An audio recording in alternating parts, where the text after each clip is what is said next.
अस्सलाम वालेकुम नाज़रीन, प्रोग्राम रोज क्लिनिक के साथ हाजिर हैं और मैं हूं आपका मेज़बान आसिफ रजा शेख। नाज़रीन, रोज़ा इंसानी सेहत के लिए इफादियत का हमल तो है, लेकिन इसके साथ साथ कुछ मरीज ऐसे भी हैं जो रोज़ा नहीं रख सकते। अगर हम दीन की बात करें तो इस्लाम एक बहुत सहल दीन है और नबी करीम सल्लल्लाहु अलैहि वसल्लम ने ये फरमाया है कि मैं तुम्हारे लिए एक बहुत सीधा और आसान दीन लेके आया हूँ। कुरान पाक में भी जहाँ रोज़े की बात की गई है वहाँ मुसाफिरों और मरीजों को रियायत दी गई है और ये कहा गया है कि ऐसे अफराद बाद में अपने रोज़े शुमार कर सकते हैं और ऐसे मरीज जो रोज़ा रख ही नहीं सकते वो इसका फदिया दे सकते हैं।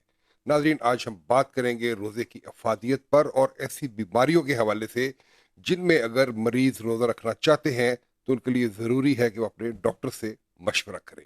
नाज़रीन, बात करने के लिए आज हमारे साथ स्टूडियोज में मौजूद हैं डॉक्टर उस्मान आफ्ताब, माहिर इमराज मेद और जिगर हैं और मारूफ इंटरनेशनल हॉस्पिटल में अपनी खिदमत सर अंजाम दे रहे हैं। डॉक्टर साहब, बहुत शुक्रिया कि आप हमारे प्रोग्राम में तशरीफ़ लाए। Thank you very much. Doctor Usman Aftab के साथ तशरीफ़ रखती हैं डॉक्टर रूबिया उस्मान, माहिर इमराज जिल्द हैं और ये भी मारूफ इंटरनेशनल हॉस्पिटल इस्लामाबाद में अपनी खिदमत सर अंजाम दे रही हैं। डॉक्टर साहब, आपका भी बहुत शुक्रिया कि आपने अपना कीमती वक्त निकाला। थैंक यू जी। नाज़रीन, हम आपको ये बताते चलें कि हम बराह रास्त आपसे मुखातिब हैं। हमारा नंबर आपकी टेलीविजन स्क्रीन पे मौजूद है। मैं आपकी सहूलत के लिए इसको दोहरा रहा हूँ, 0512331696। आपके जहन में कोई सवाल है, आप हमारे डॉक्टर साहबान से बात करना चाहते हैं तो आप हमें इस नंबर पे कॉल कर सकते हैं। डॉक्टर साहब, रोज़ों की बात कर रहे हैं तो नॉर्मली हम बचपन से सुनते आए हैं कि रोज़ा जो होता है वो सेहत के लिए फ़ायदा मंद होता है। तो नॉर्मली जब हम रोज़ा रखते हैं हमारे खाने पीने में वक्फा आ जाता है तो उससे इंसानी जिस्म में कोई तब्दीलियां भी रूनुमा होती होंगी। वो क्या तब्दीलियां रूनुमा आती हैं अगर डाइट में इतना वक्फा आ जाता है तो? थैंक यू सर इस अपॉर्चुनिटी का और सबको रमज़ान मुबारक। सर, सबसे पहले तो मैं एक थोड़ी सी कंट्रोवर्शियल सी बात करूंगा, लेकिन रोज़ा एक इबादत है जी। हमें इसमें ना साइंसी चीज़ें बहुत ज़्यादा नहीं ढूंढनी चाहिए, क्योंकि साइंस के आपको पता है हमसे ज़्यादा कि साइंस जो है ना वो ये बदलती रहती है टाइम के साथ साथ। लेकिन हाँ, जो फास्टिंग के बारे में थोड़ी सी रिसर्च भी हुई है जिसमें ज़्यादा लोग मेरी तरह के ज़रा भारी भरकम लोग इसमें ज़्यादा इंटरेस्ट लेते हैं, तो इंटरमिटेंट फास्टिंग और ये सारी चीज़ें उसमें शुमार होती हैं। तो हमने देखा है कि डेटा इसमें मौजूद है कि इसमें डिटॉक्सिफिकेशन का अमल होता है। ये इसका आसान लफ्ज़ों में आप देख लें, एक मशीन है जो 24 घंटे चलती है, हमारा हाजमा, रेस्ट मिल जाता है, उसको रेस्ट मिल जाता है, तो वो अपना टाइम ज़्यादा सर्व करती है फिर अपने आप को रिजुविनेट करने में, जिसमें गुर्दे भी शामिल हैं, जिसमें जिगर भी शामिल है और बाकी आज़ा, आंतियाँ, सारा कुछ जो तगोदौ में लगा हुआ है खाना हजम करने की, उसको थोड़ा सा रिलैक्स मिल जाता है, जिसकी वजह से वो ज़्यादा अपने आप पे जोर ज़्यादा देता है। डॉक्टर साहब, अक्सर आप देखते हैं ख़ासतौर पर शहरों में तो एक रूटीन अब बन गई है कि लोग सारी रात जागते हैं, सहरी तक जागते हैं और फिर सहरी तक खाते भी रहते हैं, तो फिर वो सारा दिन सोते हैं। तो ये जो रूटीन है ये तो इबादत तो ये नहीं है ना, इबादत का ये स्पिरिट ही नहीं है ये वाली। एब्सोल्युटली। दूसरा ये कि ये प्रोडक्टिव भी नहीं हो सकता, क्योंकि as a human you not meant to stay up all night and सारी रात जागें, सारी रात चरते रहें, खाते रहें, पीते रहें और फिर सारा दिन सोते रहें। So it doesn't make any sense, क्योंकि हमारी एक रिदम होती है बॉडी की, सिनकार्डियन रिदम जो कहलाती है, वो आपके हार्मोन्स रेगुलेट करती है, आपका स्ट्रेस हार्मोन रेगुलेट करती है, आपका स्लीप हार्मोन रेगुलेट करती है। वो सारी ग्रोथ हमारी बॉडी की होती है ड्यूरिंग द स्लीपिंग टाइम। तो अगर हम उस टाइम पे सोएंगे नहीं, अपने टाइम पे जो सोने का टाइम है उसमें जागते रहेंगे, तो ऑब्वियसली हमारी बॉडी में वेयर एंड टेयर शुरू हो जाएगी और बॉडी को पता चल जाएगा मैं किसी स्ट्रेस से गुजर रही हूँ। तो आमतौर पे जब लोग प्रिजन वगैरह में होते हैं तो उनको इस तरह सजा दी जाती है कि उनको सारी रात जगाया जाता है। तो ये तो आप अपनी बॉडी को सजा दे रहे हैं ना वे। हाँ, वो हमें महसूस नहीं होता क्योंकि अब हमारी ज़िंदगी आसान बहुत हो गई है, हमारे पास 24 घंटे बिजली है, टीवी है, फ़ोन है, हर चीज़ है, तो हम इसलिए रातों को आराम से अपना जो है डे की तरह दिन गुजारते हैं। लेकिन ये रिवर्स चीज़ हार्मफुल है हमारे लिए, क्योंकि डॉक्टर साहब मैं समझता हूँ कि ये दिन में जो सहरी के टाइम उठना है वो भी पार्ट ऑफ इबादत है कि थोड़ा मुश्किल होता है और ये एक हमारा ट्रेंड बन गया है कि नहीं जी सहरी को उठा नहीं जाएगा। नहीं, बिल्कुल सही बात है सर। जबकि आप देखें लोग इस तरह के काफ़ी बहाने बनाते हैं कि जी खाने के बाद नींद नहीं आती और सारा, लेकिन टेक्निकली अगर देखा जाए तो फजर के वक्त तो हम सबको ऐसे ही उठना चाहिए जी। तो इसलिए इतना ज़्यादा मुश्किल नहीं होना चाहिए। लेकिन हाँ देखिए, ये इबादत है, इसका सवाब है तो किसी वजह से है, तो थोड़ी सी मुशक्क़त इसमें दरकार है ही कि आप अपनी रूटीन से थोड़ा सा हट के इसमें आ जाते हैं। अब उसमें अगर आप इसमें चीज़ें ढूंढना शुरू कर दें कि जी साइंस ये कहती है या फलाना ये कहता है, तो वो थोड़ा सा अपने आप को झूठी तसल्ली देने वाली बात ज़्यादा है। लेकिन गर्ज ये है कि जी इस महीने में आपने अपनी चेंजेस अपने नॉर्मल से ज़रा हटना है, ताकि वो आप अपने कादर मुखलक को ये बता सकें कि जी हम आपके हुक्म के लिए कुछ थोड़ा सा फ़र्क कर सकते हैं। अच्छा डॉक्टर साहब, एक आप दौर पर हम देखते हैं जब भी हम रोज़ा खोलते हैं ना, तो हर बंदा ही ये बात की कंप्लेंट करता है जी बस बड़ी सुस्ती हो गई है जी, अब उठा नहीं जा रहा, हिला नहीं जा रहा। इसकी क्या रीज़न होती है? आपका कोई मेटाबॉलिज्म इसमें इन्वॉल्व होता है? जो आपने जो खाना खाया एकदम मैदा वर्क करना शुरू कर देता है, वीकनेस आपको फील होना शुरू हो जाती है? इस फिनोमेना को हम ना बिंज ईटिंग कहते हैं। ठीक। और ये नॉर्मल अगर हम रोज़े के अलावा भी देखें ना, तो ये उस वक्त भी ये कैफियत आ जाती है जिस तरह कोई हम बड़े खाने की महफिल में या बुफे में या कोई मुफ्त की शादी में चले जाए तो वहाँ भी इस तरह का काफ़ी हो जाता है। तो बेसिकली होता यही है कि जी आपका सारा दिन मैदा खाली रहता है, तो जिस्म को पता है कि मैदे को खून की इस वक्त इतनी ज़्यादा ज़रूरत नहीं है, वो खून बाकी चीज़ों में डाइवर्ट होता है। इसीलिए जो हम डिटॉक्सिफिकेशन की बात कर रहे हैं ना, वो होती रहती है। एकदम आप मैदे में ज़्यादा खून डालेंगे तो अब दिल को दिमाग को ये चला गया इशारा कि अब ज़्यादा खून मतलब ज़्यादा काम करना है, वो सारा खून डाइवर्ट कर लेता है वो मैदे और हाजमे की तरफ। जब वहाँ से डाइवर्जन हो गई तो वो आपके जहन में, आपके बाकी आज़ा में से वो सुस्ती, कमज़ोरी, थोड़ी सी ये फील होना चाहिए जिसमें लोग ऊँगना, और एक आम आदत बन गई है कि जी मगरिब और तरावियों के दरमियान में थोड़ा सस्ता लेना, तो ये उसी की वजह से कि ज़्यादा खून डाइवर्ट हो जाता है एकदम हाजमे की तरफ, जिसकी वजह से बाकी सिस्टम जो है वो डाउन हो जाता है। डॉक्टर साहब, नॉर्मली रोज़े में खाना पीना चूँकि बंद हो जाता है तो वीकनेस सी फील तो होती है, नेचुरल सी बात है। तो क्या इस सूरत हाल में भी आपको इंसान हल्की फुल्की वॉक या वर्जिश वगैरह कर सकता है? एब्सोल्युटली, उसमें कोई नुकसान नहीं है। अगर आप थोड़ा अपने आप को एक्टिव रखेंगे तो आपकी बॉडी में पॉजिटिव असर आएगा नेगेटिव के बजाय। रोज़े में आप ये सोचें, इट्स नॉट जस्ट कि आप अपने गट को या आप अपना खाना पीना कंट्रोल कर रहे हैं, आप अपनी हर नस्ल को कंट्रोल करने की कोशिश कर रहे हैं, लेकिन इट शुड नॉट मीन कि आपका नॉर्मल दिन से हट जाए। तो आप अपनी इबादत भी करें, आप अपनी चहलकदमी भी करें, अपने वर्क पे भी जाए। तो वर्क भी इन अ वे इबादत ही है। अगर आप सोचें, हमारा प्रोफेशन तो कम से कम डेफिनेटली इबादत पे जगह आता है, तो इसी वो कैरी ऑन करें एज नॉर्मल। दूसरा, enjoy this process. I think जो हम कुछ भूल जाते हैं कि इसमें एक फन का एलिमेंट खत्म कर देते हैं, हर चीज़ को बहुत ज़्यादा रिजिडली देखते हैं। आप अगर देखें तो इट्स अ नाइस वे, पूरी फैमिली दिन में 2 मील इकट्ठे खा रही है, जो आमतौर पे नहीं होता नॉर्मल डेज में। तो ये चीज़ एंजॉय करें, आप सुबह सहरी इकट्ठे करें, आप शाम को इफ्तारी इकट्ठे करें, आप तरावियों पे इकट्ठे जाएं। और सिमिलरली अगर आप रोज़ा खोलने से पहले वॉक कर सकते हैं या कोई वर्जिश कर सकते हैं तो वो तो बहुत ही अच्छी बात है। नहीं भी कर सकते तो बाद में हल्की फुल्की वॉक कर ले, but make this a part of a habit. ये नहीं, उसको कोई बॉडी पे असर नहीं पड़ेगा। डॉक्टर साहब, डिटॉक्सिफिकेशन की आपने बात की, ये हमारे नाज़रीन को बताइए कि व्हाट इज़ दिस प्रोसेस, ये होता क्या है? सर असल में ओवर द टाइम हमारे आज़ा और खून के अंदर भी ये इस तरह की आप समझ लें कि जी तेज़ाबियत पैदा होना शुरू हो जाती है। काम कर रहा है, हर चीज़ जिस्म काम कर रही है। तो इसमें हमने देखा ये गया कि जब आप किसी चीज़ को रेस्ट दे दें, ये उसी तरह है जैसा गाड़ी का इंजन है, वो चलता रहेगा तो हीट अप हो जाएगा, फिर उसको ठंडा करने के लिए को पानी डालेंगे, को पानी फेंकेंगे, को हवा मारेंगे, इस तरह।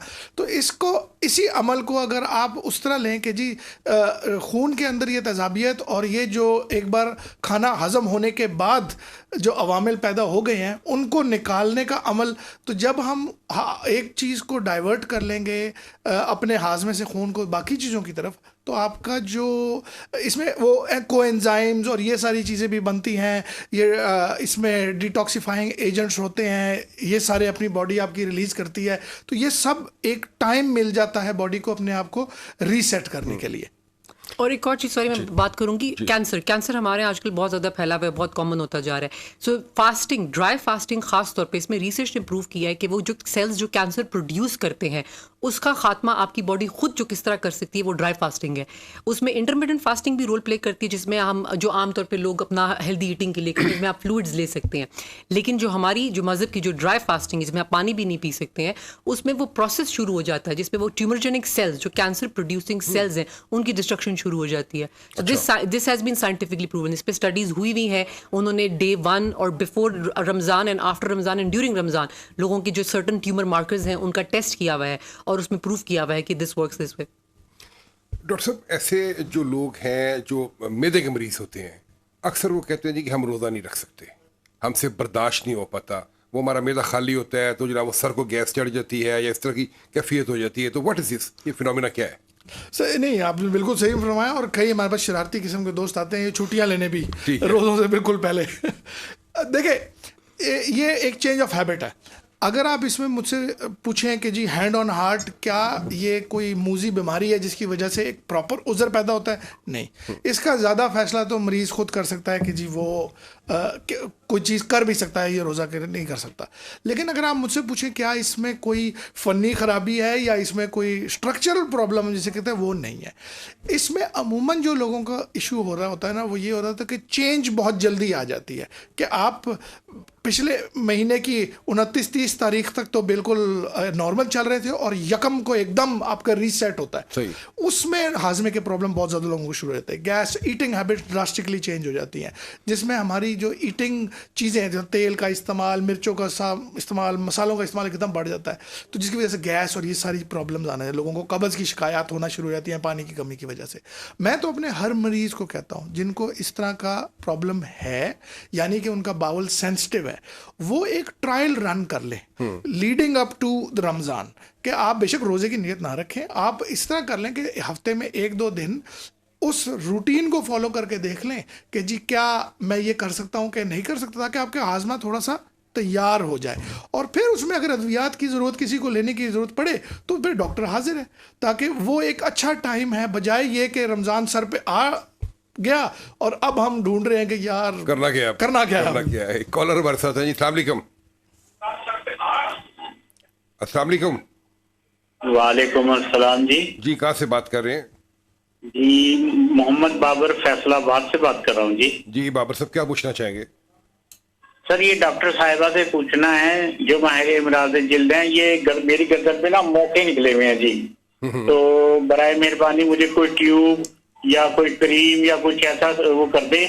मैं डिसेबल पर्सन हूँ, हॉस्पिटल तो नहीं जा सकता, तो जरा मुझे बता दें, मेहरबानी होगी। Okay, virus what's. हाँ जी। तो इसमें देखिए मोहम्मद साहब, इससे परेशान होने की कोई बात नहीं है। अगर ये आपको तंग नहीं कर रहे तो आप इसके बारे में बेगम भी हो सकते हैं। हम लोग हर चीज़ में बहुत ज़्यादा फिनिकी हो जाते हैं। अगर कोई चीज़ हमारी स्किन पे ग्रो करे तो हमें होता है इसको उतारें या इसको ख़त्म करें।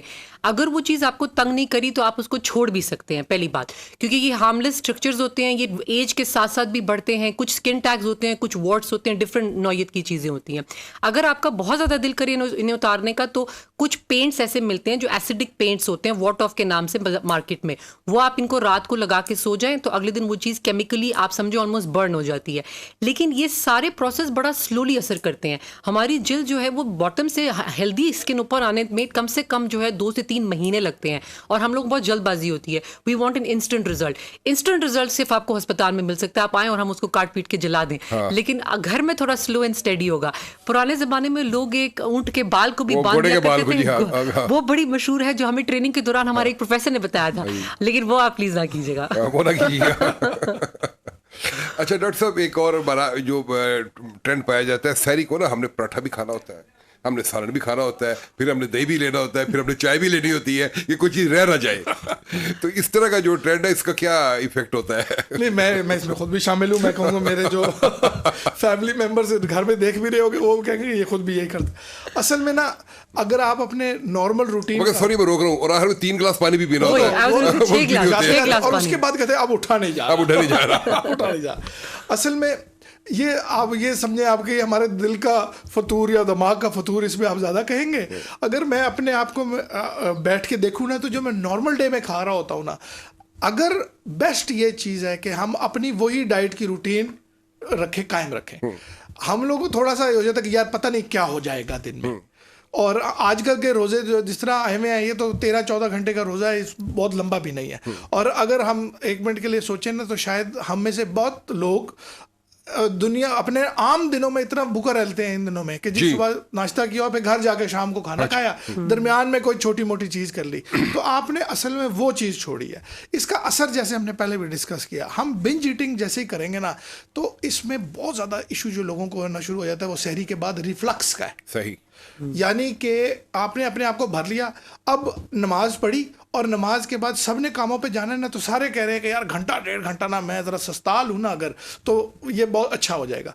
आप जैसे ही लेटते हैं तो वो जो भरा हुआ काम है ना, ये सारा ऊपर आना शुरू हो जाता है। और आप नोट करेंगे कि हमारे यहाँ जिन लोगों का हाजमे के मसले शुरू होते हैं, जिसकी वजह से रोजे कज़ा भी करने पड़ते हैं, उनमें मेजॉरिटी को सहरी के बाद वॉमिटिंग होती है, क्योंकि वो अपने आप को एकदम बहुत भर लेते हैं। और जैसे ही हम उसमें या एक्टिविटी या नमाज के लिए सजदे करना शुरू किए, वो वापस आना शुरू, और फिर हम इस चचोपांच में होना शुरू हो जाते हैं, यार अब उल्टी आ गई, रोजा हुआ रोजा नहीं हुआ।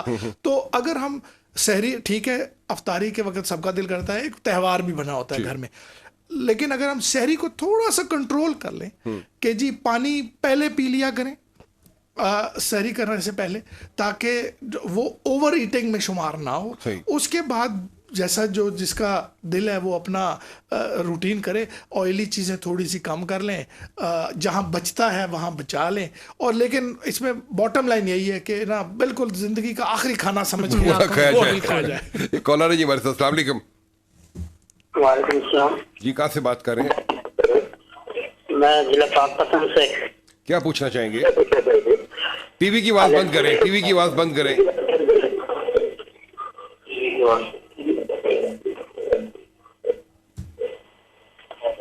हेलो जी, आप पूछें जी।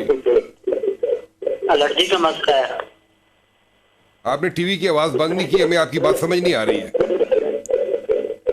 एलर्जी का मसला है, एलर्जी का। एलर्जी किस चीज़ की एलर्जी होती है? क्या क्या क्या अलामत आती है आपको? सर्दियों में होती है जब जिसम लूं खुले नहीं आते, पसीना नहीं आता। अच्छा, इस पे बात करते हैं, बहुत शुक्रिया डॉक्टर साहब। अभी खाने के ऊपर हम बात कर रहे हैं, इसमें भी दो स्कूल ऑफ थॉट है जी। एक तो हमने बात की है कि अगर इसमें वक्फा आता है तो उसमें डिटॉक्सिफिकेशन भी होती है, जिसमें कि फासिद मादे भी बाहर आते हैं, हमारे अज़ा को रेस्ट भी मिल जाता है। और एक स्कूल ऑफ थॉट है वो जो कहता है जी मैदे को खाली ना रखें, थोड़ी देर बाद खाएं, थोड़ी देर बाद खाएं, खाली रखेंगे तो आपको प्रॉब्लम होगी। बल्कि दोनों से सवाल है मेरा कि इसमें ये नहीं, ये वही बात है, पहले मुर्गी है कि अंडा, क्योंकि ये चलती रहती है story. First we were told के अंडे खाएं पर योग ना खाएं, फिर वी वर टोल्ड के नहीं योग जरूर खाएं, वो तो सबसे ज्यादा हेल्दी पार्ट है। फिर हमें कुछ, तो इसी तरह ये कि पहले उन्होंने कहा कि जी ब्रेकफास्ट तो आप मिस कर ही नहीं सकते, breakfast is the most important meal of the day. फिर इंटरमिटेंट फास्टिंग आ गई एंड पीपल सेड कि you should not eat for 16 to 18 hours of the day, which means कि ब्रेकफास्ट क्या आपका लंच भी मिस हो रहा है। तो ये चीजें चेंज होती रही टाइम के साथ, which is why I think doctor साहब ने जो अच्छी बात की वो बड़ी इंटरेस्टिंग थी कि आप अपने मजहब को मजहब के तौर पर रहने दें, क्योंकि साइंस वाकई ही चेंज होती रही ओवर टाइम। लेटेस्ट रिसर्च यही कहती है कि आप अगर स्मॉल फ्रीक्वेंट मील्स खा रहे हैं तो यूजुअल अवेक आवर्स में खाएं। सो फॉर इंस्टेंस अगर आप दिन के 10 से 12 घंटे जो काम करते हैं उसमें आपके स्मॉल फ्रीक्वेंट मील्स होने चाहिए, लेकिन जो आपके स्लीपिंग आवर्स हैं यानी कि एटलीस्ट 24 में से एटलीस्ट 12 से 14 घंटे जो है आप रेस्ट दें। तो आइदर वे रेस्ट है। अब वो हमारा थोड़ा सा इसलिए अदल बदल हो रहा है क्योंकि हमारा शिफ्ट पैटर्न वर्क है, हम लोग कुछ नौकरी पे जाते हैं, कुछ बच्चों के साथ उठ रहे हैं, कुछ के छोटे बच्चे हैं तो दिन में सो रहे हैं वगैरह वगैरह, तो वो हमने खुद ही से थोड़ी सख्तियां अपने लिए बना ली हैं। दोनों थ्योरियां अपनी जगह हैं कायम। डॉक्टर साहब साइंस तो चेंज होती रहती है, मैं समझता हूँ एनवायरनमेंट भी चेंज हो गई है, डाइट चेंज हो गई है। आज से 50 साल पहले लोग वो सहरी में घिया पका के और रोटी के साथ खा लेते थे। No, I have seen the people जो सहरी पिज़्ज़ा से वो कर रहे हैं। And that is very unhealthy. ये आपको बिल्कुल नहीं करना चाहिए। जो चीज मैं कंसिस्टेंटली पढ़ रही थी, मैं थोड़ा सा आपके प्रोग्राम पर ऐसे रिसर्च कर रही थी कि जो और मुसलमान मुल्क हैं वो क्या करते हैं, तो और ममालिक में अक्सर लोग जो है सहरी के टाइम पे ओट्स बहुत पॉपुलर था, बार बार ओट्स का जिक्र आ रहा था।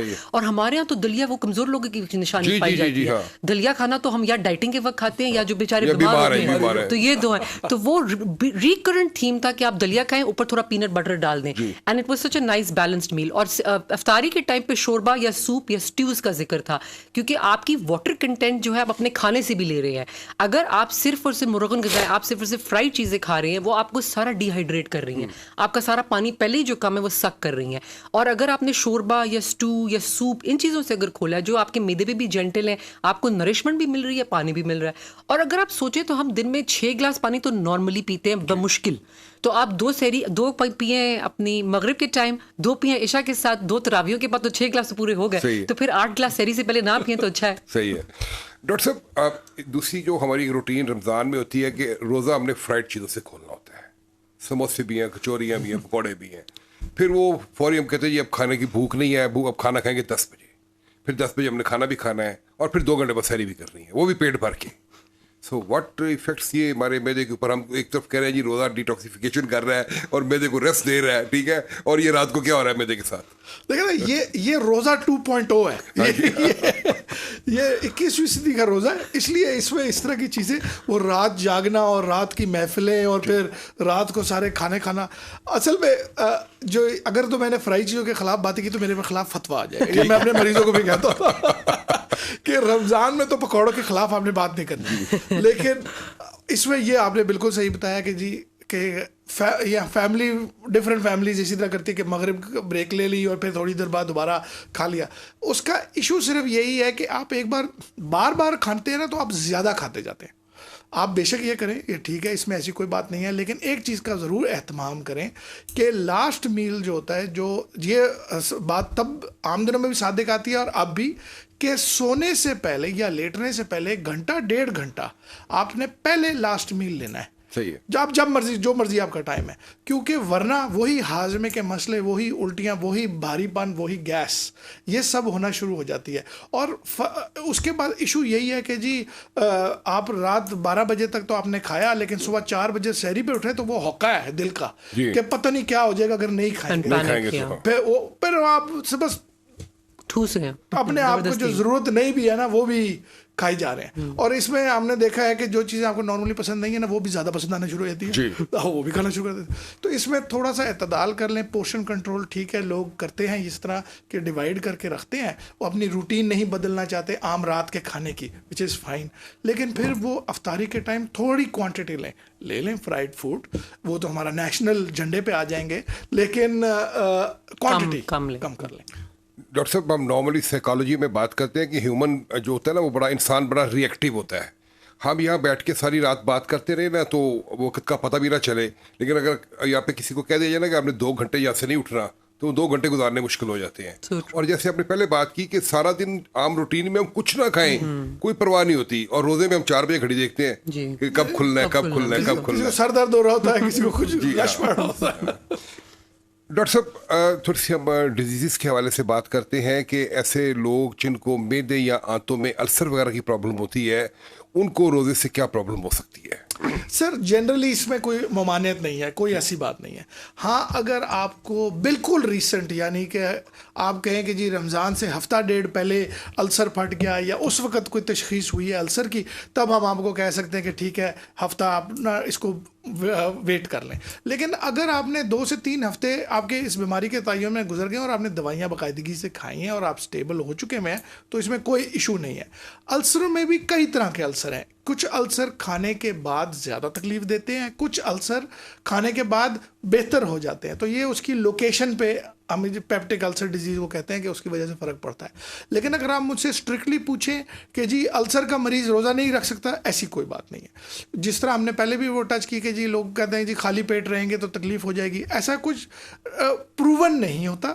ये आदत पे ज़्यादा मुनहसर है। और इसके लिए मैं अपने पहले पॉइंट पे वापस आऊँगा, जिन लोगों को इसकी शिकायत हो और रोज़े रखने का शौक़ हो, वो हफ्ता डेढ़ पहले एक थोड़ी सी ट्रेनिंग ले लें, नेट प्रैक्टिस कर लें, ठीक है, ताकि आपको पता लग जाए अपनी जिस्म का। बाकी नियत तो अल्लाह ही जानता है। सही। डॉक्टर साहब, बात हम कर रहे थे फ्राइड चीज़ों के हवाले से, और मैंने तो कुछ ऐसी फैमिलीज भी देखी हैं कि जो रोज़ा इफ्तार करती हैं गर्म दूध के साथ, और 1-2 खजूरें ली और नमाज पढ़ी और फिर प्रॉपर खाना खाया। तो आप हमारे नाज़रीन को थोड़ा सा बताएं कि आइडियल इफ्तारी क्या होनी चाहिए, क्योंकि ज़ाहिर बात आप डॉक्टर तो है ना, एक अपने घर की अथॉरिटी भी है, तो इस हवाले से बताएं कि मेरी इफ्तारियां ना बंद करें। नहीं, ये बहुत, दैट इज एन आइडियल इफ्तारी टू बी ऑनेस्ट। ये तो बहुत अच्छा, बहुत जेंटल है। आपकी डेयरी में आपका सारे आपके कैल्शियम, आपका vitamin D, all those things are there. Protein है आपका आपके दूध के अंदर, सॉफ्ट है, जेंटल है मैदे के ऊपर, और साथ आप खजूर ले रहे हैं। 2 खजूरों में अबाउट 20 ग्राम्स ऑफ शुगर होती है, कार्बोहाइड्रेट्स, लेकिन ये कॉम्प्लेक्स कार्बोहाइड्रेट्स हैं। तो दीज आर द वंस जो स्लोली एब्जॉर्ब हो रहे हैं, जिनके साथ फाइबर भी है। एक समझ लें, एक टोस्ट के इक्वल जो है इनमें शुगर है, तो उसका फायदा ये हो रहा है कि आपकी कैलोरी कंटेंट भी पूरी हो गई है। तो टेक्निकली आपको लग नहीं रहा कि आपकी भूख मिट गई है, लेकिन ऑफिशियली आपकी भूख का काम पूरा हो गया है। उसके बाद आप जो खा रहे हैं which is your main meal, जो आपका शोरबा हो गया, आपका रोटी सालन हो गया, या अगर आपके पास कोई दाल चावल अगर आपको बहुत शौक है तो थोड़ा पोर्शन कंट्रोल कर लें। अगर आपको आलू बहुत पसंद है तो शक्करकंदी की तरफ आ जाएं और सब्जियों की तरफ आ जाएं, इस तरह के आप रिप्लेस कर लें चीज़ें, लेकिन बैलेंस मील खाएं। अगर आपको फ्रूट्स पसंद है तो बस ये बात याद रखें कि एडिड शुगर किसी चीज़ में नहीं जानी चाहिए। ये हर एक आपको पता है, आप नमक डालो किसी चीज़ पे तो हर बंदा टोकेगा आपको, वो ज़्यादा नमक ना पाई बड़ा डेंजरस होता है। लेकिन चीनी ऊपर से हम बड़े खुशी खुशी डाल लेते हैं, चाय में भी डालेंगे, फ्रूट चाट में भी डालेंगे, तो वो इट्स ऑलमोस्ट काउंटर प्रोडक्टिव। आपके फ्रूट्स में ऑलरेडी शुगर है, सो नेचुरल शुगर ठीक है, वो कुछ हद तक सेफ भी है और वो फाइबर के साथ यूजफुल भी है। तो अगर आपने नेचुरल शुगर लेनी है, कटे हुए फ्रूट ले लें, ऑन इट्स ओन फल खा लें, या अगर आपको बहुत शौक हो रहा है जूसेस का, मैं वो रिकमेंड नहीं करूंगी। ये हमारे यहाँ बड़ा मिसकंसेप्शन है कि जी जूस का ग्लास क्योंकि कमजोरी महसूस हो रही है तो जूस से ताकत आएगी। जूस के ग्लास में जो है वो पल्प और फाइबर सारा निकल जाता है, तो पीछे सिर्फ शुगर रह जाती है। So you might as well have डिब्बे वाला जूस, तो इसलिए वो ना ही पिए तो बेहतर है। और बल्कि मैंने तो ये सुना कि आप फ्रेश जूसेस वो भी कोशिश करें कि ना इस्तेमाल करें, अवॉइड करें, प्रॉपर फ्रूट पूरा लें फाइबर के साथ। ये मेरी और डॉक्टर साहब की इस पे लड़ाई होती रहती है। बजाय ऑरेंज जूस का ग्लास पीने के, बेशक फ्रेश भी हो, आप 2 मल्टे खा लें, वो आपके लिए ज्यादा बेहतर है। डॉक्टर साहब, रोजे में हम फिजिकली भी लड़ रहे होते हैं और साइकोलॉजिकल भी लड़ रहे होते हैं। क्या ये जो हमारी ह्यूमन एफर्ट होती है, इससे हमारे को इम्यून सिस्टम में भी बेहतरी आती है? सर, जिस तरह डॉक्टर साहब ने पहले भी बताया कि जी कुछ रिसर्चेज में ऐसे आया हुआ है कि डॉक्टर साहब इसमें हम डिटेल में बात करते हैं, हम एक ब्रेक के लिए कहा। नाज़रीन हमारे साथ रहिएगा, मिलते हैं ब्रेक के बाद।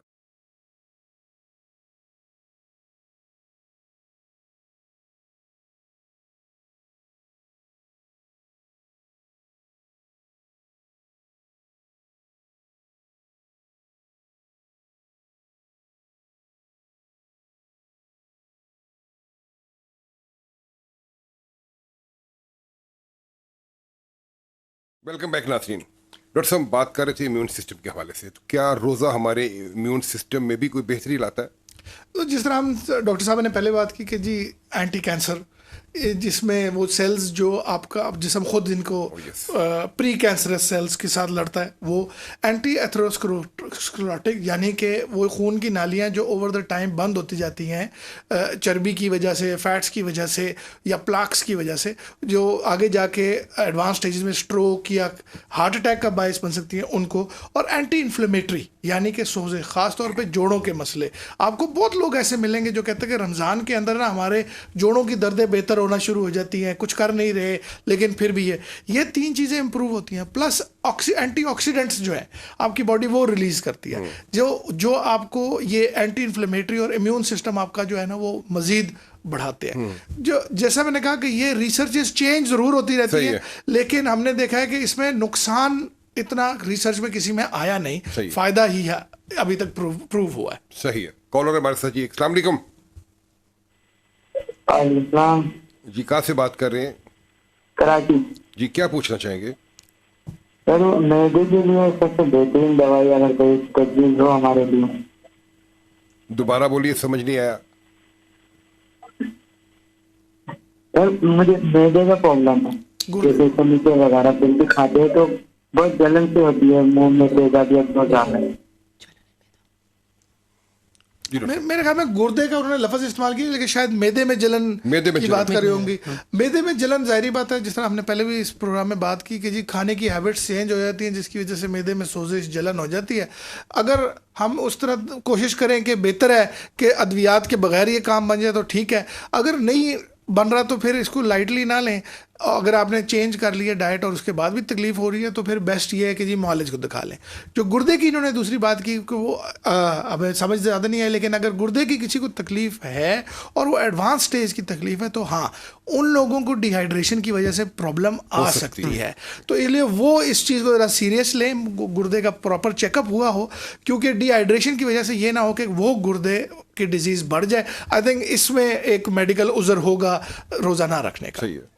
डॉक्टर साहब, कहा जाता है कि जैसे बात की हमने डिटॉक्सिफिकेशन के हवाले से, तो रोज़ा जो है जिस्म से फासिद मादों को खारिज करता है, और क्या इससे जिल्द में भी बेहतरी आती है, जैसे एक्नी वगैरह होती है?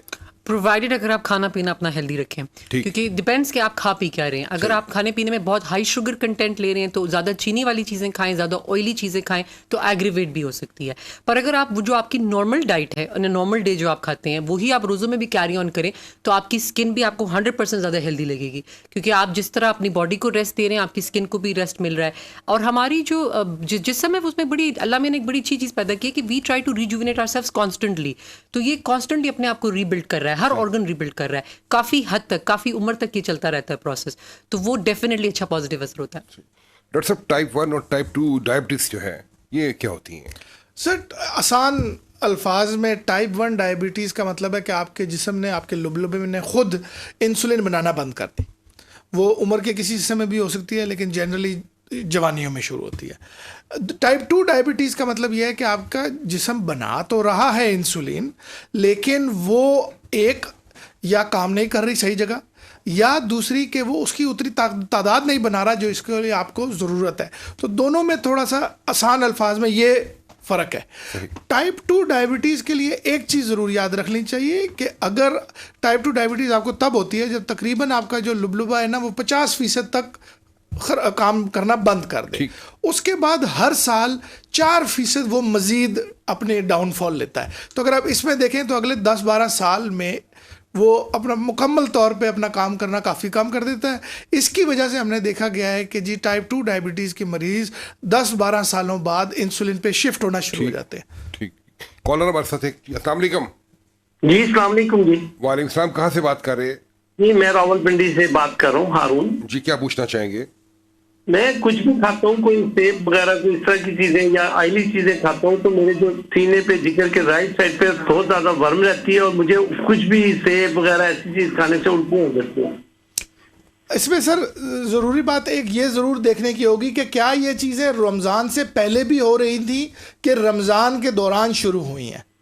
अभी तो रमजान में शुरू हुई है, पहले भी होती हैं। सेब वगैरह इस तरह की चीज खाता हूँ, अंडा खाता हूँ, तली हुई चीज खाता हूँ तो मुझे होता है। अच्छा, इसमें देखें मैं स्पेसिफिक एडवाइस तो उस तरह हम नहीं दे सकेंगे बगैर देखे हुए, लेकिन कुछ चीज़ें इसमें ज़रूरी होती हैं।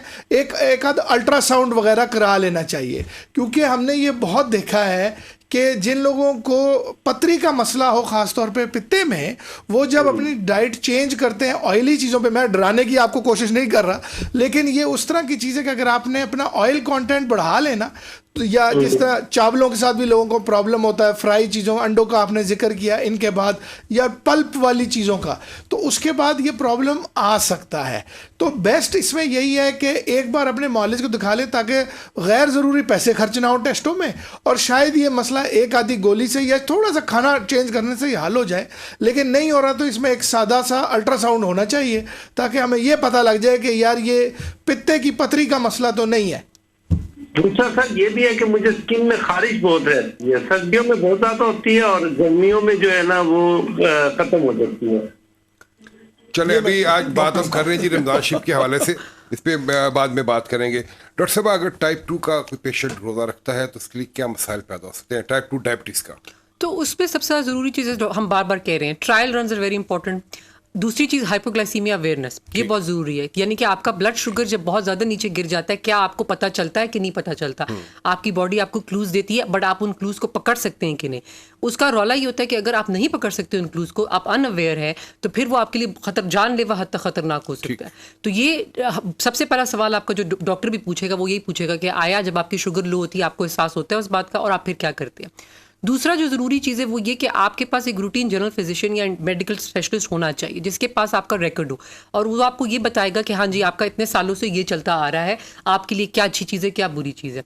तीसरी चीज़ आपकी दवाइयाँ हैं, आप टाइप 2 डायबिटीज़ के लिए कौन सी दवाई ले रहे हैं। अगर आप कोई ऐसी दवाई ले रहे हैं जिससे आपकी शुगर्स कम करती है तो वो आपके लिए खतरे का बाइस हो सकती है, तो वो हम चेंज कर देते हैं अक्सर रमज़ान में। और डॉक्टर साहब, अगर किसी के साथ कोई इमरजेंसी सिचुएशन पैदा हो जाती है तो क्या किया जाए? बाहर के मुल्कों में लोगों को बहुत अवेयरनेस होती है, वो अपने साथ ग्लूकोज जेल या कोई एक जूस या कोई चीज़ साथ ज़रूर रखते हैं। हाँ, ऐसे मौक़ों पे अगर कोई बेहोशी की आलम में हो जाए तो फिर आपको फ़ौरन उसको अस्पताल लेके जाना चाहिए। उसके अंदर कुछ ठूसे ठांसे नहीं, क्योंकि हमने देखा है कि लोग बिस्किट ठूसने की कोशिश कर रहे होते हैं, बंदा बेहोश होता है और सारा कुछ गले में फंसा होता है, तो वो आप ज़्यादा काउंटर प्रोडक्टिव कर सकते हैं, ऐसा कुछ ना करें। लेकिन उस स्टेज को आने से पहले पकड़ ले तो बेस्ट है। हावेवर अगर बंदा पास आउट करने वाला हो गया, उनकी टांगे एलिवेट करें, उनको सेफ्टी में लेके जाएं और हेल्प, सबसे पहले हेल्प मांगे। डॉक्टर साहब, ये जो टाइप 1 डायबिटीज वाले हैं, क्या ये रोज़ा रख ही नहीं सकते?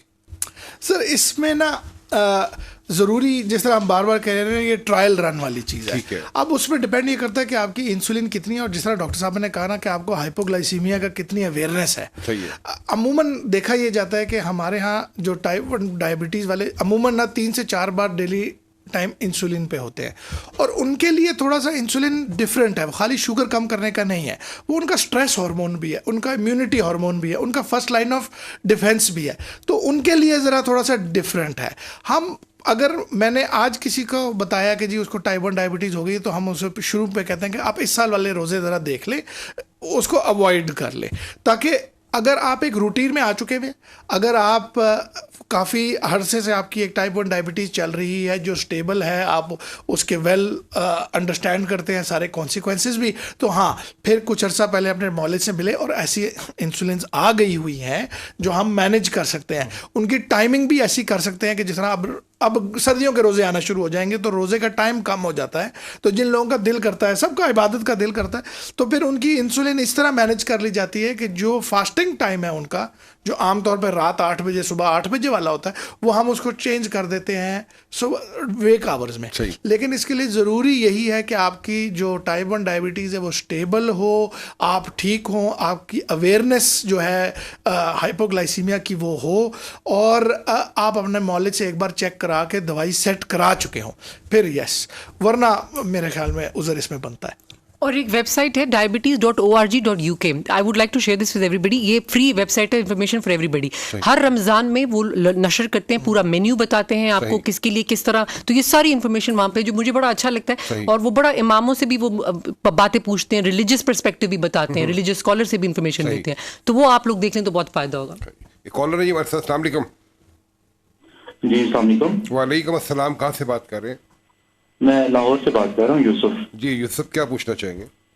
डॉक्टर उस्मान साहब से मेरा एक सवाल था कि मैंने रोजे रख रहा हूँ और मुझे ना स्टूल में से ना ब्लड आ रहे हैं। 6 महीने पहले भी एक दफा आया था, लेकिन जैसे मैंने रोजे रखना स्टार्ट किया मुझे स्टूल में से ब्लड आना स्टार्ट हो गया। इसकी क्या रीजन हो सकती है? सर प्रॉब्लम इसमें यह है कि ब्लड इज़ अननेचुरल, उसका रोज़े से शायद ताल्लुक़ नहीं है। हाँ, उसका रोज़े से इतना ज़रूर ताल्लुक़ हो सकता है कि जी रोज़े में थोड़ी सी पानी की कमी हो जाती है तो आपको कब्ज़ हो गई है और कब्ज़ की वजह से ब्लीडिंग शुरू हो गई है। लेकिन ब्लड सर जिस मर्ज़ी वजह से हो, ब्लड अननेचुरल चीज़ है, इसको आप रोज़े के साथ मुंसलिक ना करें और अपने मौलिद से फ़ौरी रब्ता करें, क्योंकि ये कुछ नहीं भी हो सकता और कुछ थोड़ा सा ज़्यादा भी हो सकता है।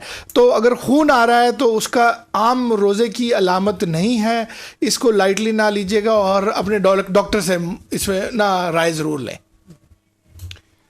डॉक्टर साहब, ब्लड प्रेशर का बड़ा बराह रास्त ताल्लुक़ होता है हमारी डाइट के साथ, तो जो ब्लड प्रेशर के पेशेंट्स हैं, ये इन पे रोज़ा किस तरह से इफ़ेक्ट करता है, या इनकी कोई बद परहेज़ी जो होती है वो इनके ब्लड प्रेशर को शूट अप करने में वो किस हद तक उसका खतरा हो सकता है? Exactly, I think blood pressure itself शायद इतना प्रॉब्लम ना करता हो, लेकिन 2 चीज़ें, एक द स्ट्रेस, क्योंकि आप डिफरेंट टाइम पे आप जाग रहे हैं, सो रहे हैं, तो थोड़ा सा आपकी रूटीन डिफरेंट हो गई है और आपकी बॉडी भी स्ट्रेस से गुजर रही है टू सम एक्सटेंट, तो ये 2 चीज़ें जो हैं आपको ब्लड प्रेशर को हाई कर सकती हैं। अगर अनस्टेबल ब्लड प्रेशर है किसी का, तो वो वैसे किसी भी हालत में खतरे की निशानी होती है। उनको वैसे भी किसी डॉक्टर की कांस्टेंट निगरानी होना चाहिए और वो चेक करवाते रहें, दवाइयों का अपने वो करें, बैलेंस ढूंढे वगैरह वगैरह।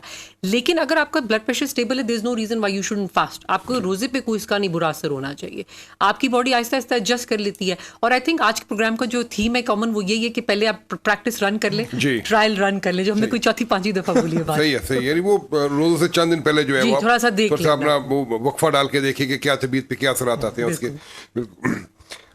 डॉक्टर साहब, जिनके गुर्दों में पथरी है या पेशाब की नाली में पथरी है, उनके बारे में कहा जाता है कि उनके लिए रोज़ा काफ़ी उनकी पेन में इजाफा कर सकता है। बात करते हैं, कॉलर ले रहे हैं। अस्सलाम वालेकुम।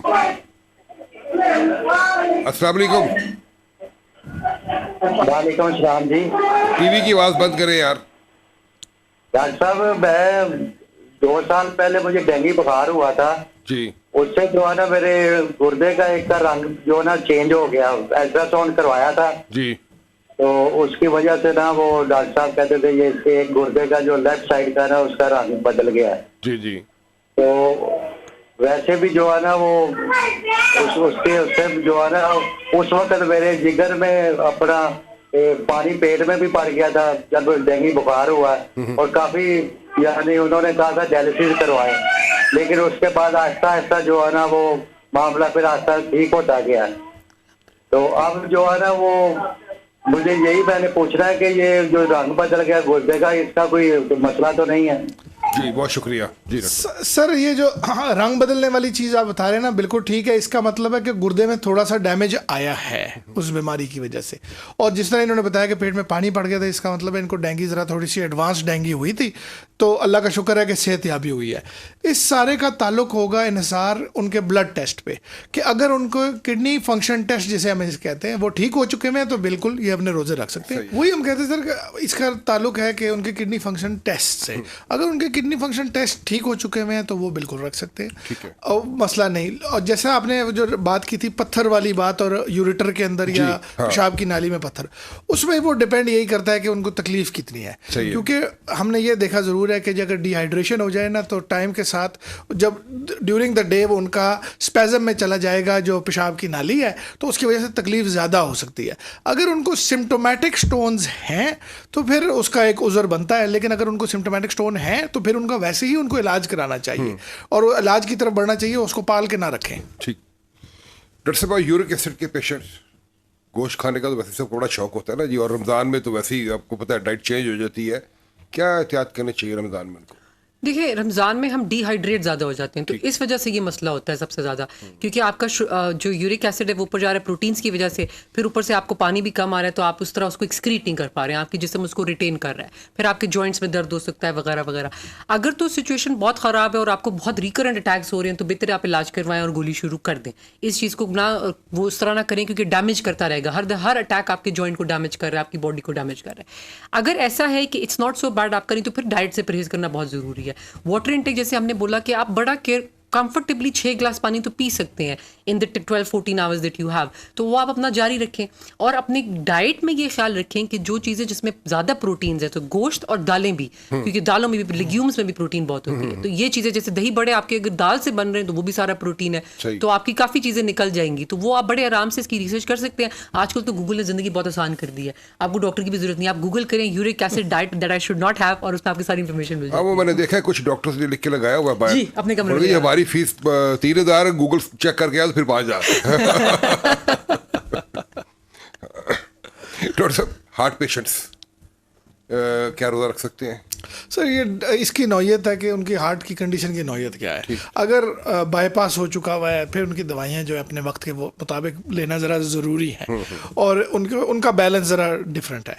इसी तरह अगर किसी को बहुत ज़्यादा स्टेंट गले में या हाल ही में हार्ट अटैक या एंजाइना का अटैक हुआ है, फिर तो मेरे ख्याल में उज़र बनता है। अगर एक स्टेबल डिजीज़ है, कुछ 6-8 महीनों से उनको हार्ट का मसला नहीं हुआ, उनकी दवाइयों में कोई रद्दोबदल नहीं हुई, और वो एक अपने रूटीन से चलते जा रहे हैं, तो वो रोज़ा रख सकते हैं। स्टेंट पड़ के वो ठीक हो गया, नॉर्मल चल रहे हैं, अगर नॉर्मल चल रहे हैं और दिल की तकलीफ नहीं होती तो फिर इसमें ऐसी कोई चीज़ नहीं है, ममानियत बहुत ज़्यादा नहीं है। लेकिन जैसे मैंने कहा ना, इसका जो ज़्यादा है बंदे पे बंदे, one size does not fit all वाली चीज़ होगी, उसमें ये ज़रूरी है कि जी आपका जो इजेक्शन फ्रैक्शन, यानी कि हम एको पे जो नज़र आता है, वो आपका हार्ट स्पेशलिस्ट ये बता देगा कि आपका हार्ट कितना बर्दाश्त कर सकता है, क्योंकि अब ये तो हमें पता है कि रोज़े के अंदर थोड़ा सा जिस्म पे स्ट्रेस तो आएगा ही, तो इसलिए वो आपका हार्ट वो बर्दाश्त कर सकता है। अगर आपकी हार्ट डिजीज़ ज़्यादा है कि जी आप कुछ ज़्यादा चल नहीं सकते, आपको सांस चढ़ जाता है, तो फिर ये एक उज़्र बनता है, फिर उसका फिदिया दे, इंशाल्लाह अल्लाह माफ़ करने वाला है। मतलब आपका मौलद जो है वो आपको बेहतर बता सकता है कि आपने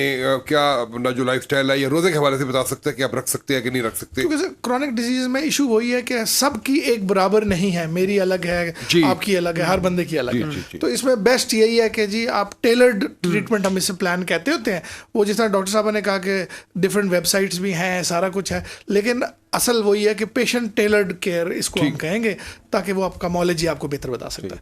डॉक्टर साहब, प्रेग्नेंट खवातीन जो है वो अगर रोज़ा रखना चाहती हैं तो देखिए इसमें हमारा रिलीजन भी हमें इजाजत देता है कि हम रोजा मिस कर सकते हैं और बाद में मेकअप कर सकते हैं। ठीक है। तो इसलिए I think we have to keep that and be happy in that. मेरे तो ख्याल में उसमें कंटेंट होना चाहिए। जब आपको एक चीज़ रियायत मिली हुई है तो वो ठीक है। बहुत सी खवातीन मैंने जो देखा है, जो कि हमारे साथ ये डिस्कशन भी बहुत होती है एज अ जनरल फिजिशियन, वो इंसिस्ट करती हैं कि नहीं जी हम तो रोज़ा रख सकते हैं और हम रखेंगे। तो हम उनको रोकते नहीं हैं, मना नहीं करते हैं, लेकिन उनको ये ज़रूर तलकीन करते हैं कि आप अपने चेक ज़रूर करवाएं, अपनी शुगर ज़रूर चेक कराएं। हमारे एरिया में एक चीज़ बहुत कॉमन है, इम्पेयर्ड ग्लूकोज टॉलरेंस। तो जो खवातीन हमारी हैं अक्सर उनकी डायबिटीज़ या प्री डायबिटीज़ डायग्नोज ही प्रेगनेंसी के दौरान होती है। तो इसका मतलब है कि आपकी बॉडी शुगर नहीं सही प्रोसेस कर पा रही है। ऐसी खवातीन में फॉर इंस्टेंस रोज़ा रखना शायद प्रॉब्ली और ख़तरनाक हो। तो ये कुछ चीज़ें हैं, आपकी पास्ट हिस्ट्री कैसी, ऑब्स्टेट्रिक, आपके पहले कोई मिसकैरेजेस हुए कि नहीं हुए हैं वगैरह वगैरह, इन हर चीज़ों से पड़ता है। लेकिन अगर दीन ने किसी चीज़ की रियायत दी है तो अल्लाह का शुक्र करें। अच्छा डॉक्टर साहब, जो माएँ बच्चों को दूध पिलाती हैं, अब ज़ाहिर बात है कि माँ का दूध उसकी डाइट पे डिपेंड करता है। अब माँ का तो रोज़ा है ना, बच्चे को तो ना रोज़ा रखवाए ना जी। और दूसरी बात ये कि वो ब्रेस्ट फीडिंग में ये एक ग्रे एरिया लगता है जैसे लोगों को, क्योंकि अक्सर लोग जो है इसमें अपने आप पे गिल्ट तारी कर लेते हैं अगर रोज़ा ना रखें तो उनको लगता है, क्योंकि हमें अक्सर हमारे पेशेंट्स आके ये कहते हैं कि नहीं डॉक्टर साहब हम कैसे ना रखें, हम तो प्रेग्नेंट भी नहीं है। तो और ये आपकी डायरेक्ट फीड पे भी असर करती है, आपकी क्वांटिटी ऑफ फीड भी से कम हो जाती है। और इससे वही बात आपकी कि आप अगर आपका हाइड्रेशन लेवल कम है तो बेबी का हाइड्रेशन लेवल कम है। तो ये चीज़ें one size does not fit all वाली बात तो है, लेकिन इन दिस केस भी आई वुड से कि अगर रियायत है दीन में तो फिर अपने आप को लाइटली लें, अपने अपना स्ट्रेस ना डालें। डॉक्टर साहब, जैसे आपने पहले बात की कि इंडिविजुअल डिफरेंसेस और वही बीमारियों में भी डिफरेंसेस हैं और स्टेजेस का और उसकी इंटेंसिटी का फ़र्क होता है। प्रेग्नेंट जो खवातीन हैं उनमें कोई ऐसी सिचुएशन भी आती है कि जिसमें उनको मना किया जाता है कि आप रोज़ा ना रखें? सर देखें, जैसे डॉक्टर साहब ने कहा, अगर मैं तो एक मर्द होने के नाते ये कभी पोज नहीं करूँगा कि मुझे पता कि ख़वातीन का जिस्म किन किन चीज़ों से गुजरता है, एक चेंजेस भी हैं, सारा कुछ है। तो अगर रियायत है तो रियायत लें, लेकिन जैसे डॉक्टर साहब ने फरमाया, एक तो एडवांस स्टेज की प्रेगनेंसी वाले तो बिल्कुल ख़त्म हो जाए। ये अमूमन जो बहस है ना, ये फर्स्ट ट्राइमेस्टर वाली जो है ना, पहले 12 हफ्तों में, उसमें ख़वातीन का ज़रा जज्बा ज़्यादा होता है, जज्बाती भी थोड़ी सी ज़्यादा होती हैं, उस टाइम पे ये डिस्कशन थोड़ी सी ज़्यादा हो रही होती है। लेकिन उसमें ही जैसे उन्होंने कहा कि पुरानी हिस्ट्री जिसमें जेस्टेशनल डायबिटीज़ की अगर वो बात हुई हो, या मिसकैरेजेस हो चुके हों, या उनकी जो इसमें हाइपरेमेसिस ग्रेविडेरम जिसे हम कहते हैं कि पहले ट्राइमेस्टर में उल्टियों की तादाद बहुत ज़्यादा, हार्मोनल इम्बैलेंस ज़रा हुआ होता है, तो उसकी वजह से ये प्रॉब्लम होता है। तो उनको तो ज़रा नहीं रखना चाहिए, क्योंकि मेरे ख्याल में रोज़ा कज़ा करना शायद रोज़ा तोड़ने से बेहतर हो। तो इसलिए बेस्ट यही है कि अगर उज़र बनता है तो वो बाद में पूरा कर लिया जाए। डॉक्टर साहब, जो लोग अपना वज़न कम करना चाहते हैं तो वो नॉर्मली तो ये देखा कि रमज़ान शरीफ में वज़न बढ़ जाता है तो वो रमज़ान से कैसे फ़ायदा उठा सकते हैं? देखिए अल्लाह, मैं this is brilliant, thank you so much for bringing this up. मैं सबसे इंपॉर्टेंट जो बात करना चाहती हुई थी कि अगर आपकी रूटीन इस दौरान बन जाती है कि आप आराम से सिर्फ ये 12, हमारे तो रोज़े भी 13-14 घंटे वाले रोज़े हैं, अगर आप ये 13-14 घंटे बगैर खाने के गुजार सकते हैं तो आप इंटरमिटेंट फास्टिंग की आदत अपने अंदर डाल लें। इंटरमिटेंट फास्टिंग में आप 14 आवर्स भी अगर फास्ट करते हैं, उसमें तो आप पानी भी पी सकते हैं, तो सबसे अच्छी बात ये है। तो वो आपकी बॉडी को और आपके गट को इतना रेस्ट देती है कि आपका वेट लॉस शुरू हो सकता है। अगर आप उस 14 से 16 से 18 घंटे स्ट्रेच कर लें, जो कि मैं मानती हूँ कि एक्सट्रीम है, लेकिन वो फिर लोग उसमें बहुत ज़्यादा साइंटिफिक हो जाते हैं, ऑटोफेजी का एक प्रोसेस शुरू हो जाता है वगैरह वगैरह। पॉइंट बीइंग कि बहुत ड्रास्टिक वेट लॉस भी हो जाता है। हम कुछ जिन लोगों का जिनकी तोंद होती है खासतौर पे, उनको ये बहुत स्ट्रांगली रिकमेंड करते हैं, फैटी लिवर वालों को बहुत रिकमेंड करते हैं कि जी आप इंटरमिटेंट फास्टिंग करें, प्रोलॉन्ग्ड, बेशक 5-2 की रेशो रखें, 5 दिन हफ्ते में करें, 2 दिन हफ्ते में बेशक ब्रेक ले लें। अच्छा, इंटरमिटेंट जो फास्टिंग है इसमें एक मील का दूसरे मील से कितना गैप आएगा? उसका मैटर नहीं करता। बेसिकली आपने जो है अपना खाने का, बगैर खाने का जो वक्फा है मिनिमम जो है 12 to 18 आवर्स के दरमियान होता है। यानी कि अगर आपने रात को आखिरी मील लिया 8 बजे तो आप अगले दिन सुबह 12 बजे तक नहीं खाएंगे। ओके जी, तो आप 12 से 8 यानी 8 आवर्स के लिए खाएं। उस 8 घंटे के दौरान फट के ना खाएं, ये ना समझे कि जिंदगी का आखिरी मील है, लेकिन आप अपने 3 मील्स बड़े आराम से 8 आवर्स में ले सकते हैं। अगर आप उसे थोड़ा सा पुश कर सकते हैं, जो कि आइडियल है, तो आप उसको 12 से 6 तक लें। तो आप 12 to 6 दोपहर 12 बजे से लेकर शाम के 6 बजे तक खाएं, और उसके बाद आप पानी बेशक पिएं, लेकिन ये नहीं फिर आप कर सकते कि मैं थोड़ी सी खजूर ले लूं, मैं थोड़ा सा बिस्किट ले लूं, ऐसा नहीं है। Not eating means you don't eat, you just have water between 6 PM and 12 PM in the next day. नहीं, उसमें आप सिर्फ पानी ले सकते हैं, कुछ चाय कॉफी वगैरह भी नहीं ले सकते। डर्टी फास्ट में आप ब्लैक टी या ब्लैक कॉफी ले सकते हैं, नो मिल्क। तो उसको छोड़ ही दें तो फिर बेहतर है, इतना गमगीन और जिंदगी को दास करने से बेहतर है। लेकिन ये 3 महीने तक भी अगर आप करते हैं तो आप इतना सिग्निफिकेंट वेट लूज कर सकते हैं कि आपका फैटी लिवर, और ये मैंने पेशेंट्स लाइव देखे हैं यहाँ पे मारूफ में, जिन्होंने अपना 13 से 14 किलो वजन कम किया सिर्फ 3 महीने के अंदर। जबरदस्त। एक दिन पारो कहेगी जीना भी छोड़ जी हाँ, डॉक्टर साहब बहुत शुक्रिया आपका। डॉक्टर साहब आपको भी बहुत शुक्रिया। नाज़रीन, बात कर रहे थे रोज़ों के फ़वाइद के हवाले से और उन बीमारियों के हवाले से जिनमें मरीज़ों को मुश्किल होती है रोज़ा रखने में। तो हमारे डॉक्टर साहब ने बड़ी अच्छी बात की है कि अगर कोई ऐसे पेशेंट्स रोज़ा रखना चाहते हैं तो रमज़ान शरीफ से पहले एक ट्रायल पे जाएं, टेस्ट करें अपने आप को कि वो कितना बर्दाश्त कर सकते हैं। उनसे उनको अंदाज़ा हो जाएगा कि वो उस बीमारी में रोज़ा आगे कंटिन्यू कर सकेंगे या नहीं कर सकेंगे। प्रोग्राम का वक्त ख़त्म हो जाता है। आपसे मुलाकात होगी अगली बार। अपना और अपनी फैमिली का ख्याल रखिएगा। अल्लाह हाफिज़।